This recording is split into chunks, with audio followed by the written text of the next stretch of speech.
সবসময় ভালোর দলে থাকেন, তাই আর জিজ্ঞেস করলাম না কেমন আছেন। নানা ঝামেলার কারণে লিখে ওঠার সময় পাই না। অবশেষে আজকে সুযোগ হলো। আমি সাইফুল ইসলাম। আমার হোম টাউন গাজীপুর, জেলা শ্রীপুর, উপজেলা কোনো এক গ্রামে।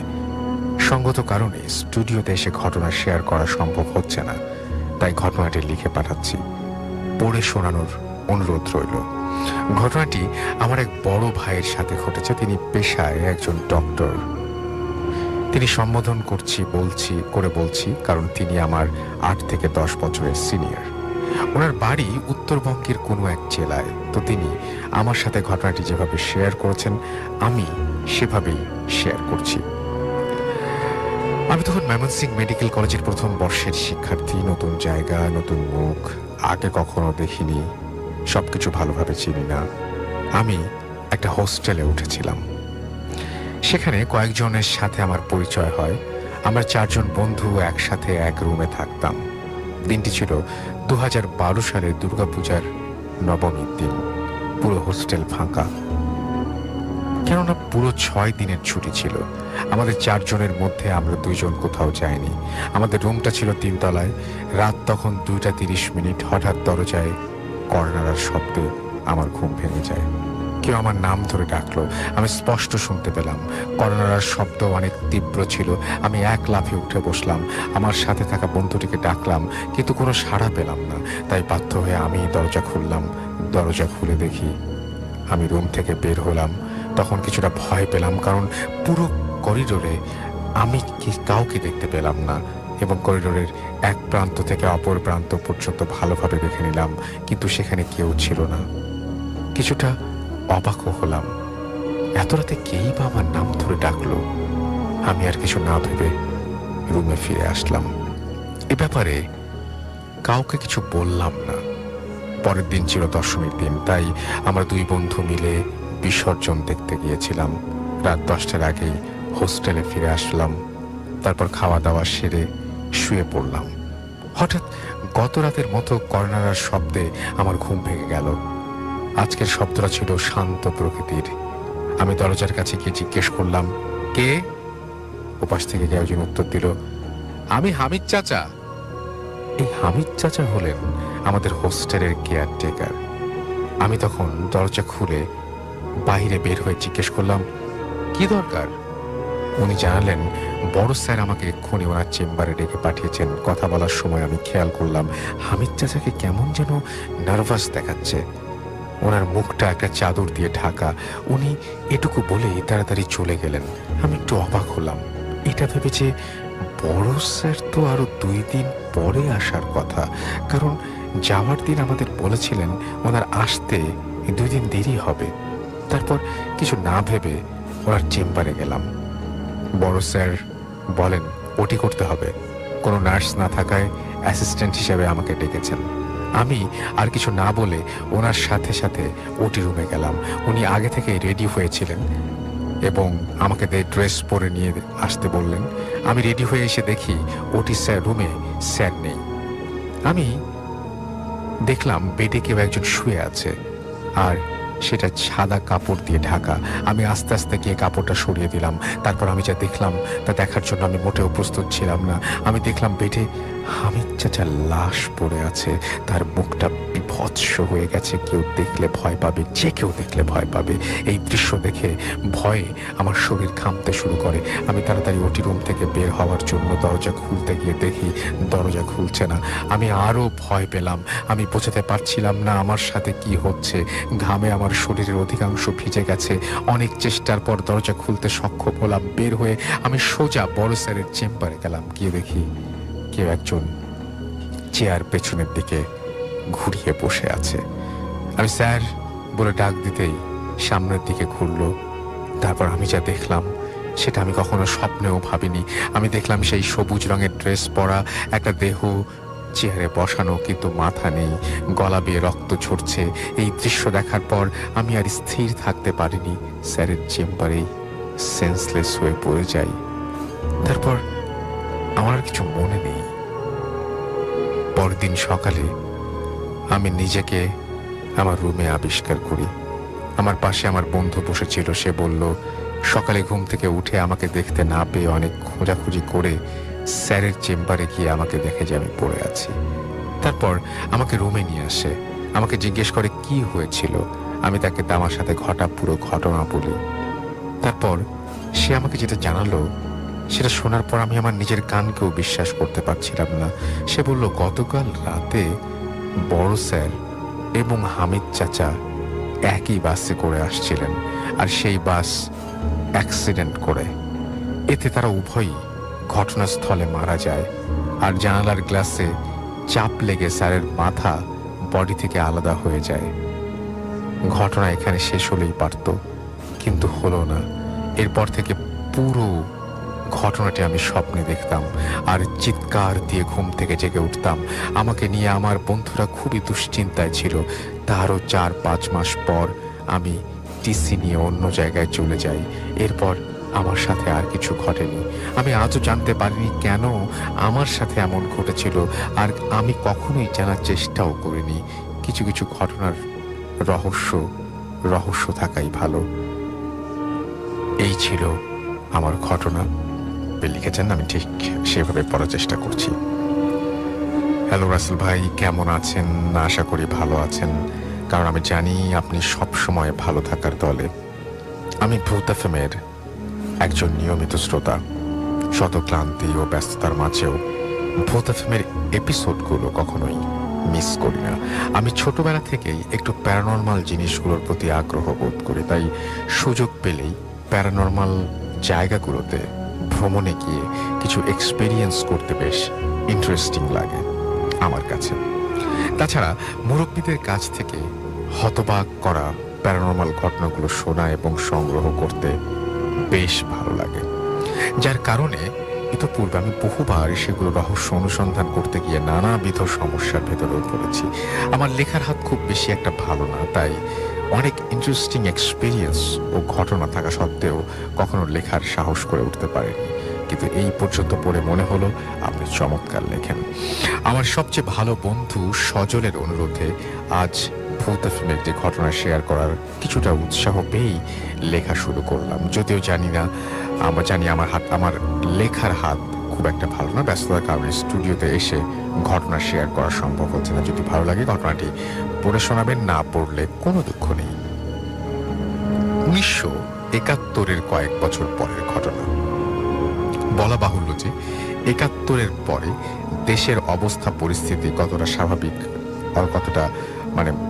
স্বাভাবিক ছিল, বা ঘটনাটি ঘটেছিল আমার এক আম্মুর সাথে খুলনার খালিশপুরের হাউজিং স্টেট এলাকায়, এবং আম্মুর তখন আনুমানিক 11-12 বছর বয়স।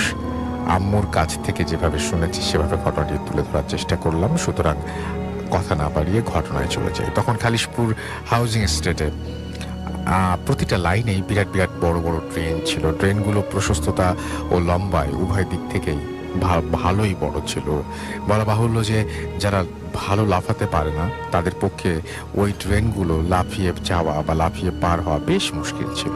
এবং যেহেতু স্বাধীনতার পর পরিস্থিতি খুব একটা স্বাভাবিক না থাকায় এবং বিদ্যুতের তেমন কোনো ব্যবস্থা না থাকায় ওই এলাকা ঘুটঘুটে অন্ধকার থাকতো, আর রাত হলে তো কথাই নেই। আম্মু ছোটবেলা থেকে একটু চঞ্চল প্রকৃতির ছিলেন এবং ভয় ভীতি কোনো কিছু রহস্যময় কোনো কিছু তাকে স্পর্শ করেনি। তাই তো যাই হোক, মূল ঘটনায় আসে। একদিন বাসায় কোনো এক মেহমান আসলো, তো আম্মু আমার বাবাকে কিছু নাস্তা আনার জন্য বাজারে পাঠালেন। তার বাবাকে কিছু নাস্তা আনার জন্য বাজারে পাঠালেন। যেহেতু আগেই বলেছি বাজারে যেতে হলে বড় বড় প্রশস্ত ড্রেন লাফ দিয়ে পার হয়ে যেতে হয়, তো আম্মু যথারীতি বাজার থেকে বেরিয়ে বড় বড় প্রশস্ত ড্রেনগুলো লাফিয়ে লাফিয়ে বাজারের পথে এগোতে লাগলেন এবং কোনো ধরনের সমস্যা ছাড়াই নির্বিঘ্নে বাজারে গেলেন। নাস্তা কেনার পর আবারও আম্মু প্রশস্ত ড্রেনগুলো লাফিয়ে বাড়ি ফিরতে লাগলেন। আগেই বলেছি ট্রেনগুলোর লম্বা এবং প্রশস্ততার কথা বেশ বড় ছিল। আম্মু ভাবলেন দেখে শুনে একটু সময় নিয়ে ট্রেনগুলো লাফানো দরকার, পার হওয়া দরকার, এবং তিনি সেটাই করছিলেন। তাছাড়া বেশ অন্ধকার পরিবেশ সেখানে ছিল, চাঁদের আলো ছাড়া কোনো ধরনের আলোর ছিটে ফোটাও ছিল না। তো আম্মু একটি ট্রেন লাফিয়ে পার হবার সময় জন্য অপেক্ষা করছিলেন। ঠিক তখনই লক্ষ্য করলেন যে ট্রেনের ডান পাশ থেকে কোনো একটা মাছের মতো অবয়ব ড্রেনের ভেতর থেকে হামাগুড়ি দিয়ে দিয়ে সামনে এগিয়ে আসছে। আম্মু সেটাকে ভালোভাবে লক্ষ্য করলেন। এক পর্যায়ে জিনিসটি ঠিক আম্মুর সামনে এসে থামলো।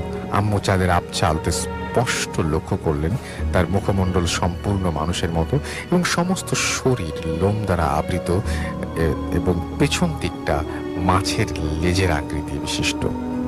নীল চোখ তার, চোয়াল থেকে দাঁত বেরিয়ে আসছে, মাথা বিস্তৃত লম্বা ঘন কালো চুল, তার শরীর থেকে বিচ্ছিরি একটা দুর্গন্ধ আসছে। আম্মু পরিস্থিতি অনুধাবন করার আগেই আগন্তুক বলে উঠল, কোথায় যাচ্ছিস? আম্মু ভয়ে প্রায় প্রকম্পিত অবস্থায় দ্রুত ট্রেনগুলো লাফিয়ে ছুটতে লাগলো। ভয়ঙ্কর অবয়বটি আম্মুর পেছন পেছন ছুটতে লাগলো। আম্মুর বর্ণনা মতে অবয়বটি আম্মুকে অনেক দূর পর্যন্ত, প্রায় 3 রাস্তার মোড় পর্যন্ত ধাওয়া করলো। আম্মু বাসায় ঢোকার সাথে সাথে মাটিতে পড়ে জ্ঞান হারালো। এর একটু পরে আম্মু স্বাভাবিক হলে তার সাথে কি হয়েছিল জানতে চাইলে আম্মু সমস্ত ঘটনা খুলে বললেন এবং সাথে সাথে আমার আম্মুর বাবা অর্থাৎ আমার নানা লাইট নিয়ে ছুটলেন, কিন্তু কোথাও কিছু নেই। তবে অবয়বটি যে শেষ পর্যন্ত ধাওয়া করেছিল সেই পর্যন্ত কাদার ছাপ পড়েছিল। সেই কাদার ছাপটি এমনই অবয়বপূর্ণ ছিল যে যেই দেখেছে সেই বিস্ময়ে হতবাক হয়ে গেছে। কিছুদিন পর আমার নানা একটি ঘটনা জানতে পারলেন যে যুদ্ধ চলাকালীন সময়ে মিলিটারিরা কোনো এক বুদ্ধিজীবীকে নৃশংসভাবে হত্যা করে এবং সে ট্রেনের মধ্যে ফেলে রেখেছিল এবং লাশটির ওপরে নৃশংসভাবে হত্যাচার চালানো হয় এবং লাশটি মানে হয়তো এই কারণে এই জায়গাটা হন্টেড ছিল এবং এই জায়গাটাতে অনেকেই অনেক কিছু দেখেন বা এরকম ব্যাপার স্যাপার সেখানে প্রচলিত আছে আর কি। তো যাই হোক, আমি জানি না যে আসলে ঘটনা কি বা আসলে কেন ঘটনাটি ঘটেছিল, কিন্তু আমি এটাও জানি না যে আসলে এরকম একটা মানে হত্যা পেছনে এটার সাথে কোনো সম্পর্কিত কিনা, কিন্তু ঘটনাটি ঘটেছিল এটাই তিনি জানিয়েছেন। আপনাদের আশা করছি যে পুরোটা সময় আনন্দ দিতে পারবো। তো প্রথম যে ঘটনাটি সেটি একটা ইমেইল, এবং ইমেইলটা আমি পড়ছি যেভাবে লিখে পাঠিয়েছেন ঠিক সেভাবেই। আসসালামু আলাইকুম রাসেল ভাই, আমি সাইফ রাতুল লিখছি মুন্সিগঞ্জ থেকে। 1 মাস আগে আমার এক আত্মীয়ের কাছে শোনা একটি ঘটনা আজ শেয়ার করতে যাচ্ছি। আত্মীয়টি গত মাসে আমাদের এখানে বেড়াতে এলে ভূত প্রেতের প্রসঙ্গে এক পর্যায়ে তিনি তার দাদার সাথে ঘটা একটি ঘটনা আমাকে বলেন। বলে রাখা ভালো, আমার সেই আত্মীয় মুন্সিগঞ্জেই থাকেন এবং এটি তাদের এলাকার অনেক বিখ্যাত একটি ঘটনা। ঘটনাটি ভালো লাগলে পড়ে শোনাবার অনুরোধ রইল। বেশ আগের কথা, 1960 থেকে 62-র মধ্যের একটা সময় হবে। আমার দাদার নাম ছিল আলী মিয়া এবং তিনি পেশায় একজন কৃষক ছিলেন। মাঝবয়সী লোক, ভীষণ সাহসী। একবার তার ফসলের মাঠে পাখিদের ভীষণ উপদ্রব বিরক্ত হয়ে তিনি সিদ্ধান্ত নিলেন মাঠে একটা কাকতাড়ুয়া দাঁড় করাবেন। যেই ভাবা সেই কাজ।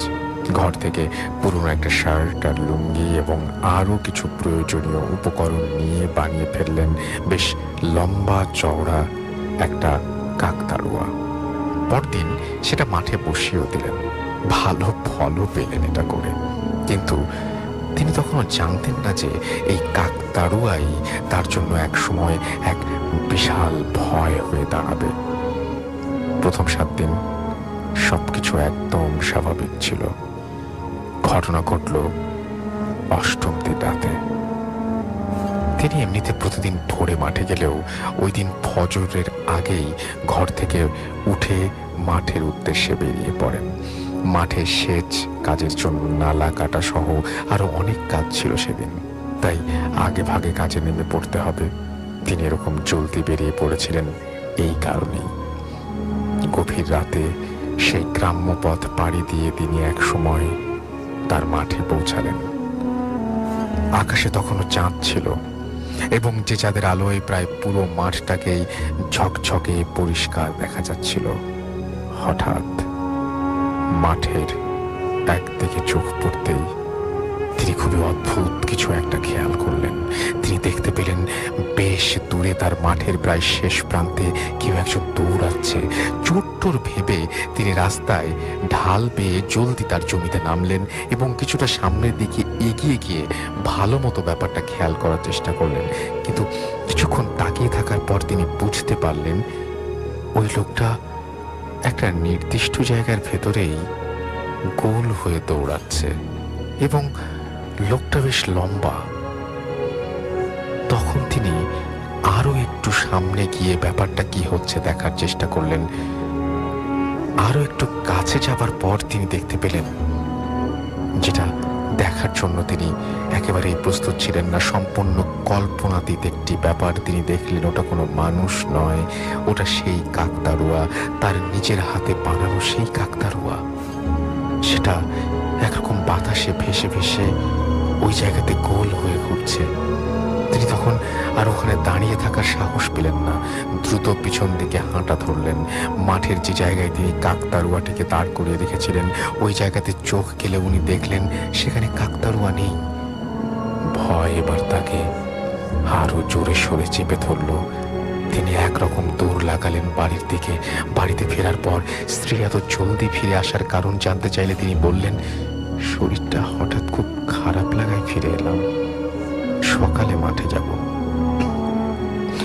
সকাল হওয়ার পর তিনি মাঠে গেলেন এবং কাকতাড়ুয়াটিকে ঠিকঠাক জায়গাতেই আবিষ্কার করলেন।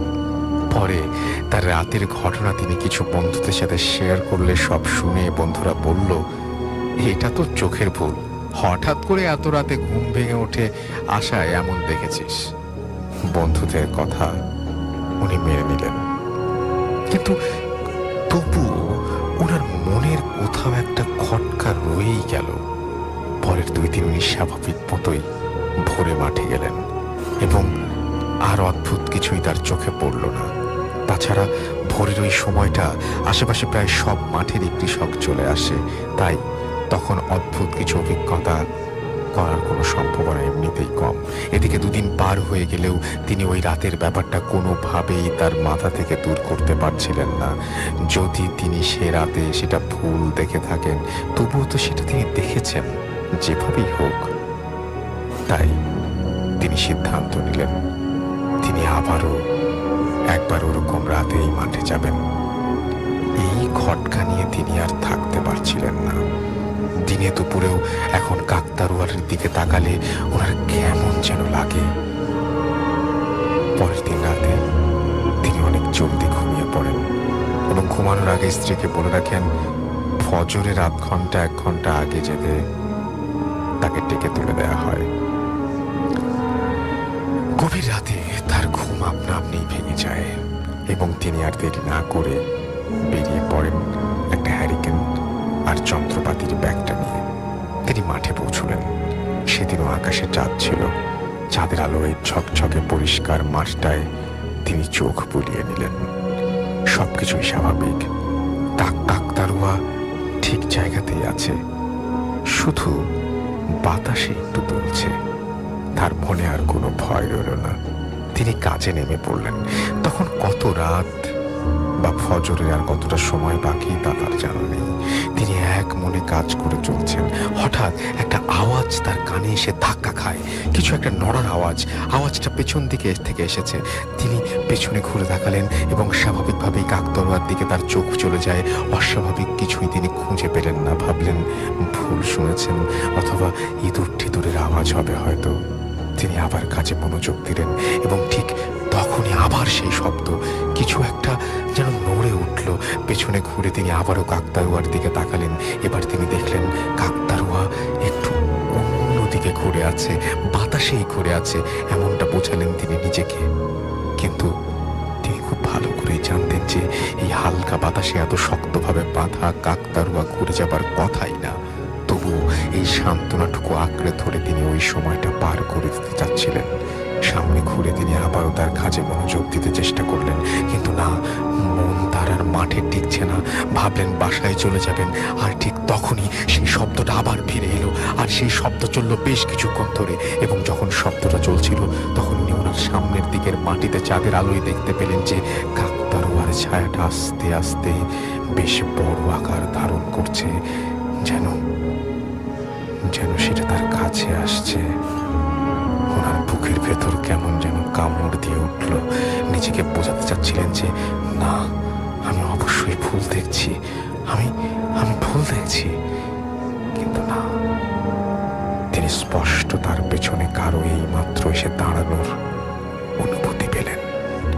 মনের সব শক্তি সঞ্চার করে তিনি পেছনের দিকে ঘুরলেন, আর যা দেখলেন এর পেছনে কোনো যুক্তি খাটে না। তিনি দেখলেন তার এক হাতের কম দূরত্বে পেছনে ঘুরে দাঁড়িয়ে আছে সেই নিজ হাতে বানানো কাকতাড়ুয়া। ভয়ে একেবারে পুরোপুরি ক্রাশ করে ফেললো তাকে। তার মনে হতে লাগলো এই বুঝি তার কলিজাটা গলা দিয়ে বেরিয়ে আসবে। কোনো রকমে তিনি উঠে দাঁড়িয়ে দৌড়াতে শুরু করলেন। কোন দিকে দৌড়াচ্ছেন তিনি জানেন না, কতক্ষণ দৌড়াচ্ছেন তাও ওনার খেয়াল নেই। শুধু খেয়াল আছে জ্ঞান হারানোর আগে তার কানে ফজরের আজান ভেসে এসেছিল। জ্ঞান ফেরার পর তিনি নিজেকে নিজের বিছানায় আবিষ্কার করলেন। তার আশেপাশে অনেকগুলো পরিচিত মুখ, তার বন্ধুরা, তার পরিবারের সদস্যরা, তার কয়েকজন প্রতিবেশী, সবাই কি হয়েছে জানতে চাইলেন। তিনি রাতের ঘটনার আদ্যপান্ত করলেন। পরে তখনই তাকে নিয়ে কয়েকজন তার মাঠে যায়। সেখানে গিয়ে তারা কাকতাড়ুয়াটিকে ঠিকঠাক জায়গাতেই দেখতে পায়। তার এক বন্ধু কাকতাড়ুয়াটির কাছে গিয়ে ভালো মতো নাড়িয়ে দেখতে থাকে। না, সব কিছু ঠিকই আছে। কাকতাড়ুয়াটা বেশ শক্তভাবেই মাটিতে আঁকড়ে ধরে আছে। পরে হুজুরকে খবর দিয়ে আনানো হলো। সবকিছু শোনার পর হুজুর ভালো করে কাকতাড়ুয়াটিকে পর্যবেক্ষণ করলেন এবং আলী মিয়াকে জিজ্ঞেস করলেন, এই শার্ট আর লুঙ্গি কোত্থেকে নিয়েছেন? উত্তরে আলী মিয়া বললেন, সব ঘর থেকেই নেয়া, শুধু শার্টটা কয়েক মাস আগে বন্যার পানি নেমে যাওয়ার সময় ওই জায়গায় মাটিতে আধপোতা অবস্থায় পেয়েছি। কথাগুলো বলতে বলতে আলী মিয়ার শার্টটা খুঁজে পাওয়ার জায়গাটা আঙুল দিয়ে সবাইকে দেখাচ্ছিলেন। এটা সেই জায়গা যেখানে সেই রাতে কাকতাড়ুয়াটিকে গোল করে ভেসে থাকতে দেখেছিলেন। তখন হুজুর বললেন, হয়তো এই শার্ট কোনো মৃতদেহের গায়ে ছিল, অথবা কোনো মৃত মানুষের সাথে এই শার্ট কোনোভাবে সম্পর্কিত, যার কারণে সব ঘটছে। এটা বলে হুজুর কাকতাড়ুয়াটিকে পুড়িয়ে ফেলার পরামর্শ দিলেন এবং সেদিনই কোনো এক সময় কাকতাড়ুয়াটিকে পুড়িয়ে ফেলা হলো। এরপর সবকিছুই একদম স্বাভাবিক হয়ে গেল। তিনি আগের মতো মাঠের কাজ করতে থাকলেন এবং এই ঘটনার কথা প্রায় ভুলেই গেলেন। এভাবে মাস কেটে গেল। হঠাৎ একদিন রাতে তিনি টয়লেটে যাওয়ার জন্য ঘর থেকে বের হতে গিয়ে দেখেন সেই কাকতাড়ুয়া তার বাড়ির উঠোনের মাঝখানে দাঁড়িয়ে আছে। এটা দেখে তিনি জলদি ঘরের দরজা বন্ধ করে দেন। দরজা লাগানোর আওয়াজে তার স্ত্রী জেগেও গেলে তিনি তার স্ত্রীকে বললেন, বাইরে কাকতাড়ুয়া। এটা শুনে তার স্ত্রী জানালা দিয়ে বাইরে উঠানের দিকে তাকায়, কিন্তু কিছুই দেখা যায় না। একসময় আলী মিয়া প্রায় রোজ রাতেই সেই কাকতাড়ুয়াটিকে দেখতে থাকেন এবং তার বাড়ির উঠোনে বা ঘরের জানালার পাশে দেখেন যে সেই কাকতাড়ুয়াটি দাঁড়িয়ে আছে, কিন্তু তার স্ত্রী এমন কিছুই কখনো দেখেননি। আস্তে আস্তে এই ব্যাপারটা গ্রামে জানাজানি হয়ে যায়। একসময় দিন দুপুরেও কাজে মাঝে তিনি কাকতাড়ুয়াটিকে দেখেন তার মাঠের মাঝখানে এখানে ওখানে দাঁড়িয়ে আছে। যখনই তিনি এরকমটা দেখতেন তখনই সঙ্গে সঙ্গে চিৎকার করে আশেপাশের কৃষকদের বলতেন, দেখো দেখো ওইখানে দাঁড়িয়ে আছে, তোমরা কি দেখতে পাচ্ছ? কিন্তু উনি বাদে আর কেউই এরকম দেখতো না। তারা তাকে শান্ত করে বাড়ি দিয়ে যেত। একটা সময় সবাই ধরেই নিলেন আলী মিয়া পাগল হয়ে গেছে। কবিরাজ, ঝাড়ফুঁক, কোনো কিছুতেই কিছু হচ্ছিল না, বরং ব্যাপারটা আরো বেড়েই চলল। তিনি ঘরে বা বাইরে কোথাও একা থাকতে পারতেন না। তার মনে হতো তিনি একা হলেই কাকতাড়ুয়া তাকে মেরে ফেলবে, যদিও তিনি কাকতাড়ুয়াটিকে কখনোই তার ঘরের ভেতরে দেখেননি। এভাবেই চলতে থাকে অনেক বছর এবং এক সময় তিনি পুরোপুরি উন্মাদে পরিণত হন। চাষবাসের কাজও বাদ দিয়ে দেন তিনি সারাদিনই বিড়বিড় করে কাকে যেন গালি দিতে থাকেন। তার সেসব কথা কেউ বুঝতে পারত না, শুধু যা ভাবি না ভাবি না এই কথাগুলো বোঝা যেত। কৃষক আলী মিয়া এরপরও অনেক বছর জীবিত ছিলেন, কিন্তু তিনি কখনো আর সুস্থ হতে পারেননি। তিনি তার মৃত্যুর দিন সন্ধ্যায়ও সেই কাকতাড়ুয়াটিকে জানালার বাইরে দাঁড়িয়ে থাকতে দেখেছিলেন বলে দাবি করেছেন। তো এটাই ছিল ঘটনা। আশা করি আপনার ও শ্রোতাদের এটা ভালো লাগবে। আসসালামু জানি আপনি সবসময় ভালো থাকার লোকদের দলে। আশা করি এই মুহূর্তে আপনি ভালো আছেন। আমি ভূত এফএমের একজন পুরনো শ্রোতা।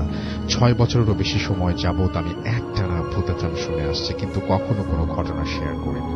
ভাবলাম এবার নিজের জানা কিছু ঘটনা আপনাকে মেইল করব।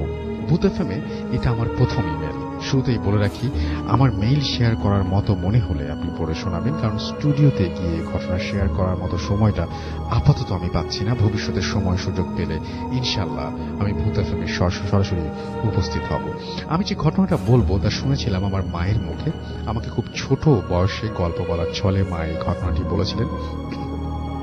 ঘটনাটি আমার মা অর্থাৎ আমার নানুর জীবনে ঘটে যাওয়া ব্যাখ্যাতীত একটি ঘটনা। আমার নানুর প্রথম 2 সন্তান জন্মের পরপরই মারা গিয়েছিল। স্বাভাবিকভাবেই তার তৃতীয় সন্তানের জন্ম হবার পর তিনি অনেক শঙ্কিত ছিলেন এবং আমার নানু ঝাড়ফুঁক ও তাবিজ কবজে খুব বিশ্বাস করতেন। তিনি পরিচিত একজন হুজুরের কাছ থেকে সন্তানের মঙ্গল কামনা করে অনেক আমল নিয়ে করেন এবং তাবিজ গ্রহণ করেন। নানু সুস্থ সুন্দর একটি ছেলে সন্তান এলো, সবাই তো আনন্দিত, কিন্তু সন্তানের জীবন নিয়ে নানু তখনও শঙ্কিত। নানুর পরিচিত সেই হুজুর এসে সন্তানের জন্য দোয়া করে গেলেন। হুজুর বলেছিলেন যদি প্রথম সন্তান সপ্তাহ ভালো ভালো কেটে যায় তাহলে নবজাতকের জীবনে আর কোনো ভয় নেই। হুজুর পরামর্শ দিয়েছিলেন যদি নানু রাতে ভয় পান তাহলে খারাপ কিছু ঘটতে পারে, যাই ঘটুক নানু যেন সাহস রাখেন। এবং হুজুর আরো বললেন ঘুমানোর সময় সংকোচ লাগলে নানু যেন মাথার কাছে আলো জ্বালিয়ে রাখেন। হুজুরের পরামর্শ মতোই নানু হ্যারিকেন জ্বালিয়ে রেখে ঘুমিয়ে পড়তেন। 2 দিন কোনো ঝামেলা ছাড়া কেটে গেল। তৃতীয় দিনে রাতে নানু যথারীতি ঘুমাচ্ছিলেন। গভীর রাতে ঘুমের মাঝে নানু একটা জোরালো আওয়াজ শুনতে পান। পুরনো বিল্ডিং ভাঙার সময় দেয়ালে বড় হাতুড়ি দিয়ে আঘাত করলে যেভাবে শব্দ হয় ঠিক সেভাবেই ঘরের ছাদে কেউ হাতুড়ি দিয়ে আঘাত করছে। সেই আঘাতে একটানা থুম থুম করে শব্দ হচ্ছে। নানুর ঘুম ভেঙে যায়। তার তন্ত্রা পুরোপুরি কেটে যাওয়ার আগেই সেই আওয়াজটা বন্ধ হয়ে যায়। নানু ভাবলেন এই আওয়াজটা নিশ্চয়ই স্বপ্ন ছিল, নয়তো ঘুম ভাঙতে আওয়াজ কেন বন্ধ হবে। যাই হোক, ঘুম ভাঙার পর নানু দেখলেন হ্যারিকেনের আলো নিভু নিভু করছে। হ্যারিকেনের তেল ফুরিয়ে গেলে হ্যারিকেন যেভাবে নিভে যায় অনেকটা সেভাবেই হ্যারিকেনের আলোটা নিভে যাচ্ছে। নানু বেশ অবাক হন, কারণ তিনি ঘুমানোর আগে হ্যারিকেনের তেল ভরে রেখেছিলেন। এত তাড়াতাড়ি তেল শেষ হয়ে যাওয়ার কথা নয়। নানু হ্যারিকেন চেক করে দেখলেন তেল ঠিকই আছে, কিন্তু হ্যারিকেনের সলতেটা জ্বলে ক্ষয় হয়ে গেছে। পুরনো সলতে বদলে নতুন সলতে দেবার কথা আগের দিন মনে এলেও সলতে বদলাতে নানু ভুলে গেছেন। নানু সলতে বদলানোর জন্য হ্যারিকেন নিভিয়ে দিলেন। ঘর অন্ধকার হয়ে গেল। ঠিক তখনই নানু শুনতে পেলেন ঘরের ছাদে যেন অনেক মানুষ ধূপধাপ করে পা ফেলে সশব্দে হাঁটছে। নানু প্রথমে ভাবলেন এটা তার মনের ভুল, কিন্তু ধূপধাপ সেই শব্দগুলো মানুষের হাঁটাহাঁটির আওয়াজটা বন্ধ না হয়ে ক্রমেই বেড়ে চলছিল। নানু তাড়াতাড়ি নতুন সলতে লাগিয়ে আলো জ্বালালেন। আলো জ্বালানোর পর সব শব্দ থেমে যায়। তারপর হ্যারিকেনের আলো নানু দেখতে পেলেন তার রুমের দরজায় একজন বৃদ্ধা মহিলা দাঁড়িয়ে আছে। বৃদ্ধার গায়ে সাদা কাপড়। দীর্ঘদিন ব্যবহারের ফলে সাদা কাপড় যেমন তামাটে হয়ে যায়, বৃদ্ধার গায়ে তেমন একটি পুরনো সাদা শাড়ি জড়িয়ে আছে। বৃদ্ধাটি এক দৃষ্টিতে বিছানায় ঘুমিয়ে থাকা নানুর নবজাতক সন্তানের দিকে তাকিয়ে আছে। নানু প্রচন্ড ভয় পেলেন। তিনি দৌড়ে গিয়ে তার সন্তানকে বুকে নিয়ে খাটের এক কোণায় বসে দোয়া কালাম পড়তে শুরু করলেন। কয়েক মুহূর্ত পর নানু দেখেন সেই বৃদ্ধাটি খাটের অপর পাশে একটি শিশুকে কোলে নিয়ে নানুর মতো করেই বসে আছে। ধীরে ধীরে বৃদ্ধাটি তার কোলের শিশুটার চেহারা দেখবার দেখালো। পক্স লম্বা গুটি বসন্ত হলে মায়ের মুষের গায়ে যেরকম অসংখ্য ছোট ছোট গুটি দাগ দেখা যায়, সেই শিশুর মুখে তেমন গুটি কালো দাগ পড়ে আছে। শিশুটির চোখ খোলা, চোখ দুটোতে কোনো মনি নেই, সেই চোখগুলো সব ধপধপে সাদা। বোঝা যাচ্ছে বৃদ্ধার কোলের শিশুটি মৃত। বৃদ্ধা তার কোলের শিশুকে আমার নানুর দিকে বাড়িয়ে দিলেন। নানু বুঝতে পারলেন সেই বৃদ্ধা তার কোলের মৃত শিশুটি নানুকে দিয়ে নানুর কাছ থেকে জীবিত শিশুটি চাইছেন। নানু চিৎকার দিয়ে কেঁদে ওঠেন। তার চিৎকার শুনে সবাই দৌড়ে আসে, তবে কেউ এসে পৌঁছানোর আগেই সেই বৃদ্ধাটি হাওয়ায় মিলিয়ে যায়। সেদিনের পর নানু আর তার সন্তানের আর কোনো সমস্যা হয়নি। আমার নানু 12 বছর আগে স্বাভাবিকভাবে মৃত্যুবরণ করেন। আমার নানুর সেই সন্তান, আমার মামা, এখনো বেঁচে আছেন। ঘটনা এটাই। কেউ বলেন সেদিন বৃদ্ধাটিকে আমার নানু বাস্তবে দেখেননি, তিনি স্বপ্ন দেখেছিলেন।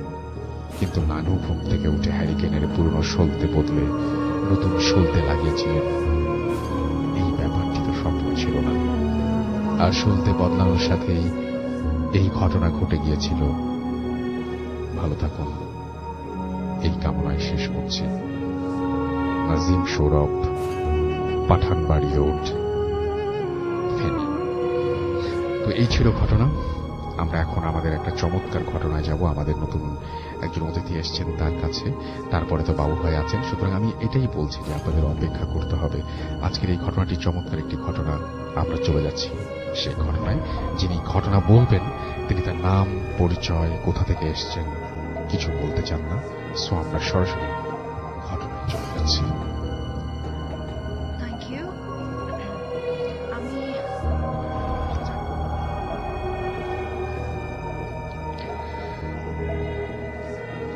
Thank you so much. আমার আজকে যে ঘটনাটা আমি বলবো, এটা আমার লাইফে এক্সপিরিয়েন্স করা একটা ঘটনা। তার আগে আমি বলিনি, first and personal reasons. Back in 2-3 বছর আগে আমার বিয়ে হয়, কাবিন হয়েছিল। তো শ্বশুর বাড়িতে উঠায় নেওয়া হয়নি, বাট কাবিন করার পর যেটা হয় মাঝে মাঝে লজের পাশে গিয়ে থাকা হয়। তো তখনই এক্সপিরিয়েন্স করা হয়েছে আর কি, এই ঘটনাগুলো আমার সাথে হয়ে যায়। তো তার আগে এটাও বলেনি যে আমার কাবিন হওয়ার কিছুদিন পর আবার for some personal reasons and family issues we got separated, and after few days unfortunately আমাদের ডিভোর্সও হয়ে যায়। তো মাঝখানে কিছু পিরিয়ড আমার মাঝে মাঝে লজের বাসায় গিয়ে থাকা হয়েছে। তো ওই সময়ে যেগুলো আমি এক্সপিরিয়েন্স করেছি, বেশ ভয়ঙ্কর কিছু ঘটনা। ভূত কিনা বা জিন কিনা আমি জানি না, বাট জিনিসগুলো হয় আর কি। তো আমি স্টার্টিং থেকেই বলি। ফার্স্ট যখন আমি সেই বাসায় যাই এক রাতে, আমার সাথে আমার কাজিনরাও গিয়েছিল আর কি থাকার জন্য, যেটা হয় স্টে ওভার করতে যায়। তো আমার একটা কাজিন আমাকে ওই দিন রাতে স্টে ওভার করার পর ও আমাকে বলেছিল যে আপু তোমাদের এই বাসাটা ভালো না, মানে একটু different. I have seen something was moving at রাতের বেলা 2-2:30টার দিকে।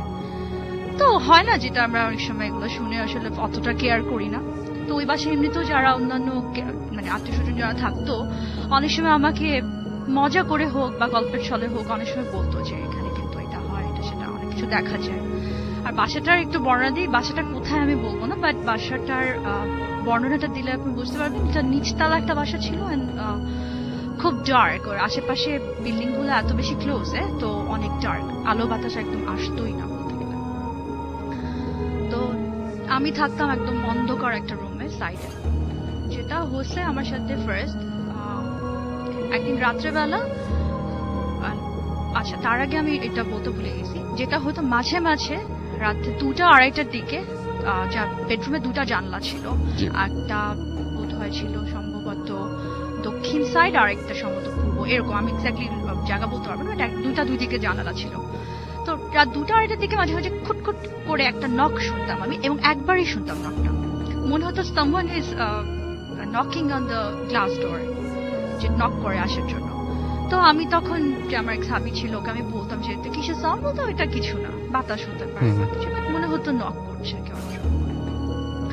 এটা আমি অত গুরুত্ব দেই নাই। তো একদিন হি ওয়াজ স্লিপিং, আমি জেগেছিলাম। তো জেগে যেটা হয়, মেয়েরা জেগে থাকলে রাত্রেবেলা কি করে, তো ঘরে খুটখাট কাজ করে বা হয়তো এনিথিং, আমি ড্রেসিং টেবিলে বসে বসে চুল আঁচড়াচ্ছি বা সামথিং, আমার এক্স্যাক্টলি মনে নেই। আমার যেখানে ড্রেসিং টেবিলটা তার ডান পাশে ছিল খাট, আর পেছন দিকে একটা কাউচ ছিল। সো ড্রেসিং টেবিলের মিরর থেকে কাউচটা দেখা যায়। কাউচটা অন্ধকার আর ড্রেসিং টেবিলের জাস্ট লাইটটা জ্বলছে। তো আমি তো টের পাচ্ছি যে আমার এক সাথী ছিল, ও ঘুমাচ্ছে, আর আমি চুল টুল আঁচড়াচ্ছি বা কিছু একটা। হঠাৎ করে আমার কাছে মনে হলো পিছনে কাউচে ও বসে আছে এবং আমার দিকে খুব তাকায় আছে এবং হাসতেছে, মানে একটা হাসি হাসি মুখ করে জাস্ট খুব ক্যাজুয়ালি বসে আমাকে দেখছে। তো দেখার কয়েক সেকেন্ডের মধ্যে আমার কাছে অনেক জিনিসটা অকওয়ার্ড যখন লাগছে, তখন আমি ঘুরে তাকাইছি, আমার খাটের দিকে তাকাইছি। মানে আমি ফার্স্টে কাউচে তাকাইনি, খাটে তাকাইছি, এবং খাটে তাকানোর পর আমি একটা অদ্ভুত জিনিস দেখলাম, সেটা হচ্ছে সে ঘুমাচ্ছে খাটে। So, এবং বেঘোরে ঘুমাচ্ছে। খাট থেকে কাউচের দূরত্বটা ছিল, তার মানে আপনি কাউচে একজনকে দেখেছেন, আবার খাটে একজন শুয়ে আছে, মানে দুটো মানুষ। এবং কাউচে তখন আর কিন্তু সে নাই। হুম, হুম, এবং এত কম সময়ের মধ্যে আমি তাকাইছি, এটা কারো পক্ষে সম্ভব না যে ও খাটে থেকে শোয়া থেকে উঠে গিয়ে কাউচে বসে আনদিকে হাসে, আবার আমি তাকাতে তাকাতে ও খাটে ব্যাক করবে। কেউ যদি ভয় দেখানোর ইচ্ছা করেও করে থাকে, সেটাও করে, সে বেঘোরে ঘুমাচ্ছে। তো ওই দিন এটা দেখার পর আমার কাছে বেশ উইয়ার্ড লাগছে জিনিসটা।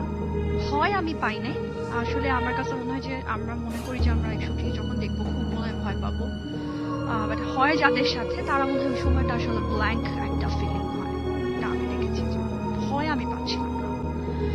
এইটা হলো, অ্যান্ড আমি ওকে এই ব্যাপারে আসলে কিছু বলিও নাই। I thought it can be a hallucination, কারণ আমি তো ভূত এগুলো বিশ্বাস করি না। তো এবং আমার এত জীবনে আমি কখনো এই ধরনের কিছু আগে ফেস করি নাই। তো আমি এটা খুবই নর্মালি নিয়েছি, ওটা বলিও নাই। কিছুদিন পরে আবার আরেকদিন আমি থাকতে যাই। সেদিন রাতে যেটা হয়, রাতে ঘুমাইছিলাম নর্মালি। তো সকালবেলা আমার অফিস থাকতো 7টা সাড়ে 7টার দিকে, আর ও বের হয়ে যেত 6:30টার দিকে, ওর অফিস থাকতো 6:30টার দিকে। তো সে যেটা করতো, আমি ঘুমিয়ে থাকা অবস্থায় সে উঠে হয়তো রেডি টেডি হতো, বাট আমাকে খুব একটা মানে ডিস্টার্ব করতো না, আমি আমার মতো ঘুমাতো। তো এর মাঝখানে যেটা হচ্ছে, আমাদের খাটের পজিশনটা আমরা চেঞ্জ করছি। মানে খাটে একটা জানলার সামনে ছিল, ওখান থেকে ঘুরে আরেকটা জানলার সামনে নিছি। গরম লাগতো, সরি তখন উইন্টারের জন্য আমরা খাটটা ঘুরে ফেলছি। তার আগে আমি তো বলিনি যে আমরা অবশ্য শুনতাম, আমার ওখানে রিলেটিভরা অনেকে বলতো যে আগে অনেক কিছু হয়েছে ওই বাসায়, ঘর বাঁধানো টান্ধানো হয়েছে। তো ওই জানলাটা দিয়ে, যে জানলাটার কাছে খাটটাকে পরে মুভ করেছি, ওই জানলাটাই নাকি এটা চলাচলের রাস্তা। অনেকে অনেক কিছু এরকম করে বলতো। তো ওরকম আসলে মাথায় ছিল না, কোনো কিছু মাথায় কখনো নেই। তো ওই দিন যেটা হয়, আমি ঘুমিয়েছিলাম, তখন আমার ঘুম ভেঙে যায় 6টা সাড়ে 6টা ওরকম একটা টাইমে, এবং এটা সকাল, মানে তখন আলো ফুটে গেছে বাইরে ডেফিনেটলি, বাট ওর রুমটা অনেক ডার্ক ছিল, মানে কখনোই ওটাতে আলো আসতো না। আর ও সবসময় খুব ভারী পর্দা দিয়ে রাখতো যাতে আলো না আসে। He use to prefer dark rooms, যে ডার্ক রুমেই থাকতো। তো আলো ফুটে গেছে হয়তো বাইরে, আমি বুঝতে পারছি সকাল, বাট অন্ধকার রুমটা বেশ। আর আমি শুনতে পাচ্ছি আমার যে ওয়াশরুমটা, আমার খাটের রাইট সাইডে আমার ড্রেসিং টেবিলের পাশে ওয়াশরুম ছিল। সো ওয়াশরুমে আমি শুনতেছি যে কল চলতেছে, শাওয়ার চলতেছে, কেউ একজন ইউজ করলে যেটা রেগুলার ইউজের যে শব্দ, যে ভিতরে কেউ রেডি হচ্ছে, আমিও বুঝতেছি হয়তো ও রেডি হচ্ছে। আর আমার ঘুমও ভেঙে গেছে, কিন্তু আধো জাগা মানে ঘুমন্ত এরকম একটা অবস্থা। তো হঠাৎ করে আমি দেখলাম যে আমার বেডরুমের যে দরজা, যেটা দিয়ে আর কি বের হতে হয় রুম থেকে, সেই ডোরটা আর আমার খাটের মাঝামাঝি যে স্পেসটা, ওখানে ও দাঁড়ায় আছে। তো আমি ওকে দেখার পর, এটা তো আমার তো অদ্ভুত কোনো ঘটনা না, দাঁড়ায় থাকতেই পারে। বেশ কয়েক সেকেন্ড পর আমি দেখলাম ও খুব শক্ত হয়ে দাঁড়ায় আছে। মানে একটা মানুষ কখনো ওইভাবে শক্ত হয়ে স্ট্যাচুর মতো দাঁড়ায় থাকতে পারে না, মুভমেন্ট থাকে বা বোঝা যায় মানুষটা, একটা মানুষ দাঁড়ায় আছে। আর ওর দাঁড়ানোটা ছিল একটু অদ্ভুত আমার কাছে। দাঁড়ানোর স্টাইলটা আমি কিন্তু অন্ধকারে দেখছি, তার চেহারা দেখছি না, বাট অবয়ব দেখে আমি বুঝতে পারতেছি এটা ওই। আর দাঁড়ানোর ভঙ্গি ছিল ডিফারেন্ট, লাইক ও সোজা হয়েও দাঁড়ায় নাই।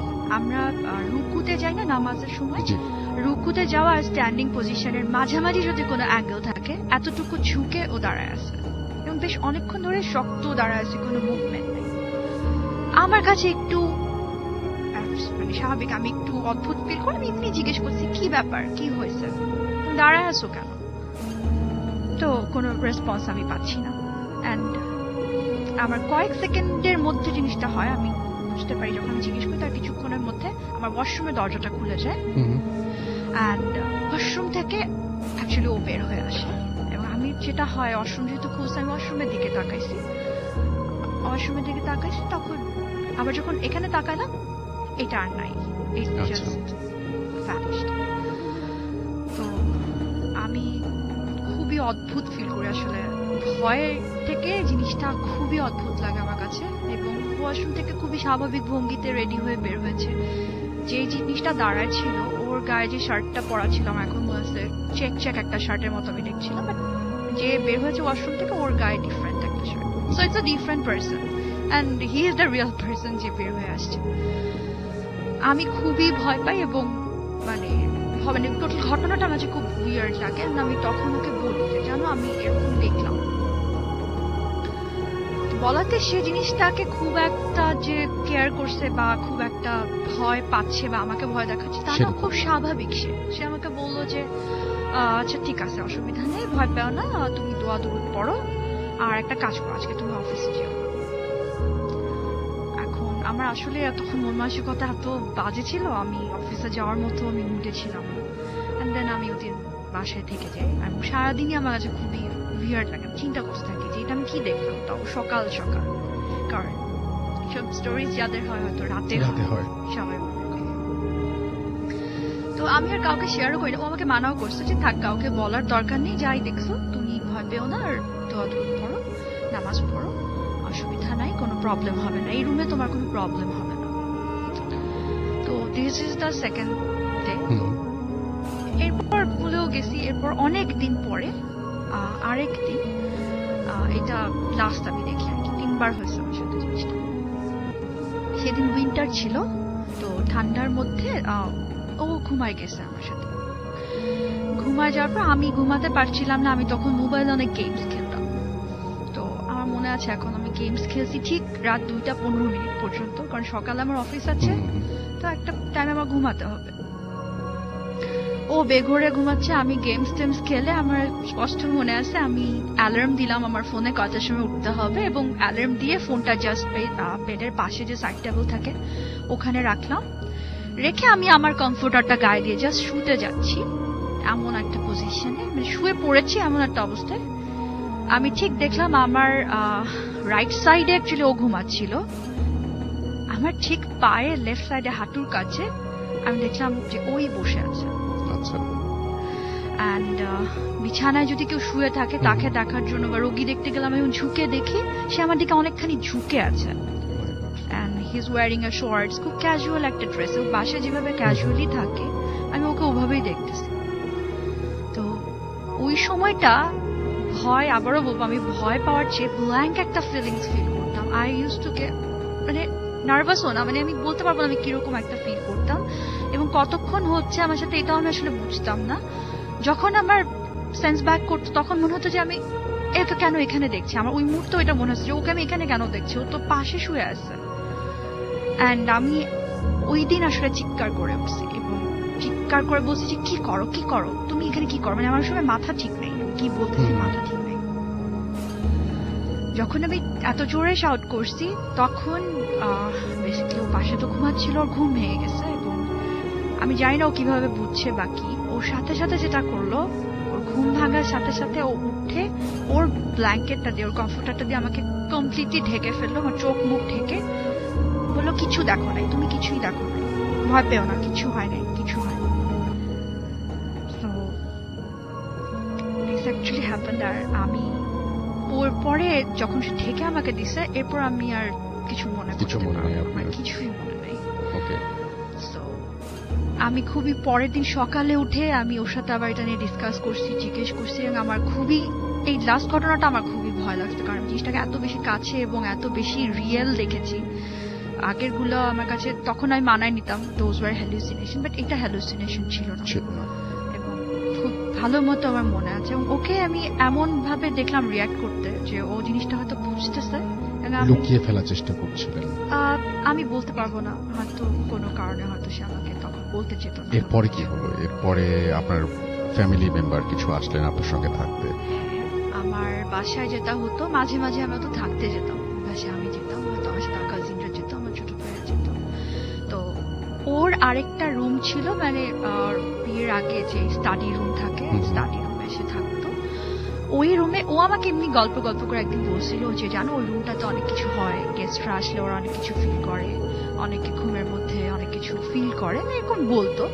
আর ও নাকি একবার অনেক রাতের বেলা শুনছিল যে, একবার মানে কয়েকবারই বেবি শুনতো যে রাতে একটা কোরআন শরীফ তেলাওয়াত করলে হাফিজি হুজুররা যেরকম মুখস্থর হুম, মতো করে সুর করে করে গুনগুন করে কোরআন শরীফ পড়ে, ও ওরকম শুনতে পেত। আমি শুনে গল্পটা আসলে অত কেয়ার করিনি, আমি বলছি যে ভালো, ভূত হলে তো আর কোরআন শরীফ পড়বে না, হুম। তো ভালো কিছুই তোমার রুমে আসে, এটা ভয়ঙ্কর কিছু হয়তো না। তো ওই রুমটাতে আমার ছোট দুই ভাই, তারা রাতে স্টে ওভার করতে আসছে, তো সারা রাত আমরা গল্প টল্প করে ওরা 3টা-4টার দিকে ওই রুমটাতে, মানে আমি ওদেরকে বিছানা করে দিচ্ছি, ওরা দুজন ওখানে ঘুমাতে গেছে, আমি আমার রুমে ঘুমাতে চলে আসছি। যেটা হয় সকালে 7টা বা 7:30টার দিকে আমার ভাই দুটার মধ্যে একটা উঠে আসে, উঠে এসে আমার পাশে এসে বলতেছে, আপু আমি ওই রুমে ঘুমাবো না, আমি তোমার সাথে ঘুমাই। আর আমার ছোট ভাই ও কিন্তু অতটাও ছোট না, মানে ও জব করে, তো মোটামুটি ম্যাচিউর, অনেক বড় একটা ছেলে, বাচ্চা কেউ না যে ভয় পেয়ে চলে আসবে। তো এতটাই ও মানে ভয় পাইছে, এসে বলছে আপু আমি তোমার পাশে শুই। হ্যাঁ শো, অসুবিধা নেই, ঘুমো। তো ও ঘুমাইছে, পরে সকালে উঠার পর ও আমাকে বলে, ওরা তো দুইজন ঘুমাইছিল রুমে, গভীর ঘুমেই ছিল, ওদের দুইজনের একই টাইমে ঘুম ভেঙে গেছে, এবং হি ওয়াজ লিটারালি ফিলিং ওর পায়ে কেউ একজন আঁচড় দিয়ে কিছু একটা লেখার চেষ্টা করতেছে, আচ্ছা। আঙ্গুল দিয়ে কিছু একটা লেখার চেষ্টা করছে, কাইন্ড অফ এস, বারবার এস লিখতেছে, বলছে আপু এস লিখলে যেরকম মনে হবে এইরকম একটা ইয়ে হয়, এবং আমার ঘুম ভেঙে যায়। ঘুম ভাঙার পর আমি ভাবি যে হতে পারে কিছু সুসুরি লাগতেছে পায়ে বাকি, বাট একদম ও প্র্যাকটিক্যালি ফিল করছিল যে কোনো একটা মানুষ আঙ্গুল দিয়ে আঁচড় কেটে কিছু একটা লিখছে, এবং সাথে সাথে ও পাশে তাকায়, আমার তো আরেকটা ভাই ছিল, ও দেখে ও জেগে গেছে, ও উঠে গেছে, এবং ও ওর দিকে অবাক হয়ে তাকায়, বলে ভাইয়া তুমি কি কিছু টের পাইছো?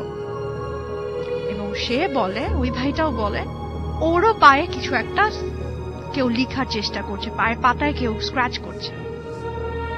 তো একই সাথে দুজনের একই জিনিস ফিল হয়, এবং ওরা এতটাই মানে অকওয়ার্ড হয়ে যায়, মানে এটা কি হলো বুঝতে পারে না, যে এবং বেশ ভয়ই পাইছে আসলে জিনিসটার পর।